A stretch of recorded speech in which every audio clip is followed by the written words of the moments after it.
दोस्तों, जैसे कि आप लोगों ने कोटा में पढ़ ही लिया होगा कि गौतम बुद्ध ने कहा है कि घृणा कभी खत्म नहीं होती। नफरत से कभी भी नफरत खत्म नहीं होती, वो प्रेम से ही खत्म होती है। हम ज़्यादातर यही करते हैं कि उसने मुझे क्रोध दिया तो मैं उसको प्रेम क्यों दूं, मुझे भी क्रोध देना पड़ेगा। उसने मुझे अनादर किया तो मुझे भी उसका अनादर करना ही पड़ेगा। यही हम करते आए हैं। और आप मुझे बताएं, अपने दिल पर हाथ रख के, कि आपने कितनी समस्याएं या कितने लोगों को अपनी तरफ ऐसे कर लिया। आपने क्रोध के बदले क्रोध दिया, नफरत के बदले नफरत दी, और आपने क्या जीवन में अपने पक्ष में किसी को कर लिया? नहीं होगा दोस्तों। आपने रिश्ते बनाने की बजाय रिश्ते बिगाड़ ही दिए होंगे। कल मैं एक कहानी पढ़ रहा था, आप लोगों के साथ शेयर करना चाहूँगा। हो सकता है उससे मेरी बात और अच्छे ढंग से स्पष्ट हो सके। एक दो मनोवैज्ञानिक थे, रोज लिफ्ट से ऊपर जाते थे। एक का जो घर था वो 12वीं मंजिल में था और एक का 15वीं। तो जो 12वीं मंजिल पे मनोवैज्ञानिक उतरता था, वो उतरते ही दूसरे मनोवैज्ञानिक के ऊपर थूक देता था, और वो मनोवैज्ञानिक चुपचाप अपना थूक पहुंचता था और अपने अगले फ्लोर पे उतरने की तैयारी कर लेता था। ये सब कुछ एक वो जो लिफ्टमैन होता है, वो ये रोज का तमाशा, रोज की झंझट देख रहा था कि वो थूकता था और वो बिना कुछ कहे अपने अगले फ्लोर पे जाने की तैयारी करता था। तो एक दिन परेशान होकर उसने पूछ ही लिया। जैसे ही वो 12वें फ्लोर पे थूक के उतरा, तो उसने जो दूसरा मनोवैज्ञानिक था जो ऊपर उतरता था, उससे पूछ ही लिया कि सर, मैं ये रोज देखता हूँ कि वो इंसान आपके ऊपर थूकता है और आप बिना कुछ बोले उसका थूक पहुँचकर अपनी मंजिल पे उतर जाते हैं। आप उसको कुछ कहते क्यों नहीं? क्यों वो थूकता है आपके ऊपर? क्यों इतना क्रोधित है वो आपसे? तो मनोवैज्ञानिक कहता है कि ये बात तो तू उससे पूछ कि वो मुझसे इतना क्रोधित क्यों है, क्यों मेरे ऊपर इतना क्रोध है। ये तो उसकी समस्या है, मेरी नहीं। मेरे को कुछ फर्क नहीं पड़ता, लेकिन उसकी समस्या है, वो क्रोध कर रहा है। हो सकता है ये क्रोध करने के बाद भी वो अपने क्रोध में ही चलता हो, लेकिन मुझे कोई फर्क नहीं पड़ता। मैं अपना जवाब देने के लिए स्वतंत्र हूँ। तो दोस्तों, शायद आप लोगों को ये बात अजीब लगेगी। क्यों? क्योंकि हम तो आज तक टिकटॉक पर, यूट्यूब पर, या जितने पे भी हम मूवीज़ देखते हैं, कुछ भी देखते हैं, तो हमें तो यही सिखाया गया ना, जैसे को तैसा।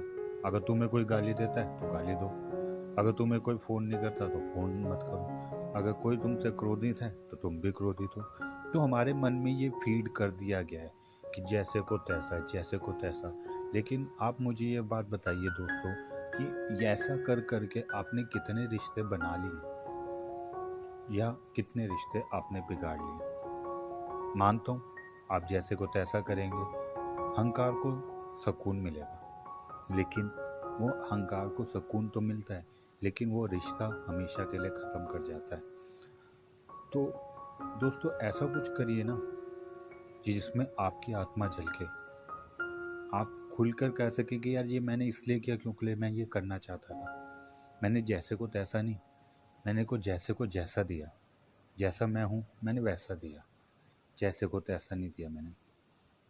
अक्सर पति पत्नियों पे कलेश चलते हैं, गाली गलौज, झगड़ा, ये वो, फलाना टिमका।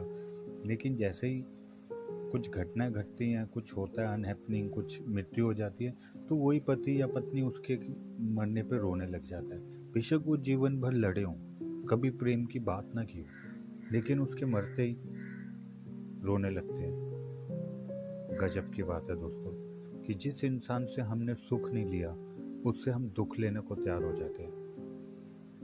हद की कंजूसी है। हम दुख लेने में बिल्कुल कंजूस नहीं है दोस्तों।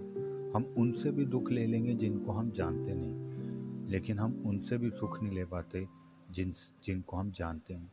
एक इंसान जिससे मुझे कभी सुख नहीं मिला, उससे मैं दुख क्यों ले रहा हूँ? कभी पूछा आपने ये प्रश्न अपने आप से? नहीं पूछा ना? अब पूछना दोस्तों कि क्यों मैं उस इंसान से दुख ले रहा हूँ जिससे मुझे कभी सुख मिला ही नहीं। अगर सुख मिला होता तो भी दोस्तों, दुख अगर आप ले रहे हो तो वो आपका आईना है। संसार, जीवन, ये आपका आईना है। आपको वही चीज़ें दिखेंगी जो आप हैं, वो नहीं जो आप नहीं हैं। तो आप हमेशा ये देखिए कि अगर आपको कहीं दुख दिख रहा है तो आपका प्रतिबिंब है, आपका कहीं ना कहीं आप दुखी हैं इसलिए आपको दुख ले रहे हैं आप। ये सीरियल्स, ये मूवीज, ये हमें यही तो सिखा रहे हैं कि दुखी कैसे हुआ जाए। हंसना कौन सिखा रहा है? अब आप ये करंट सिचुएशन ही ले लीजिए। अगर आप करंट सिचुएशन की बात करें तो जो इंसान आज जितना नेगेटिव और जितनी समस्याओं की बात कर रहा है कि ये बीमारी खतरनाक है, वो बीमारी खतरनाक है, इतने लोग मर गए, आप उनकी बातों को उतना ही सच मान लेंगे। लेकिन अगर ये कहा जाए, कल को कोई इंसान ये कह दे कि यार ये इतना खतरनाक नहीं है जितना कि न्यूज़ वालों ने दिखा दिया है, तो आप उसको बेवकूफ़ ठहरा देंगे निश्चित। तो दोस्तों, मेरा कहने का तात्पर्य और मेरा कहने का इतना ही है कि वैर से वैर कभी नहीं मिटता। हमेशा शांति से ही, प्रेम से ही आपका वैर मिट सकता है। ना भी मिटे लेकिन आपको शांति ज़रूर मिलेगी। नहीं तो आजमा के देखिए। अगली बार आपको कोई क्रोध करे ना तो आप शांत रहिए, उसको जवाब मत दीजिए। देखना भीतर कितनी शांति मिलेगी आपको। उस दिन आपको अपनी मालिकियत का एहसास होगा। आपके भीतर बैठे परमात्मा को प्रणाम, मेरा प्रणाम स्वीकार करें।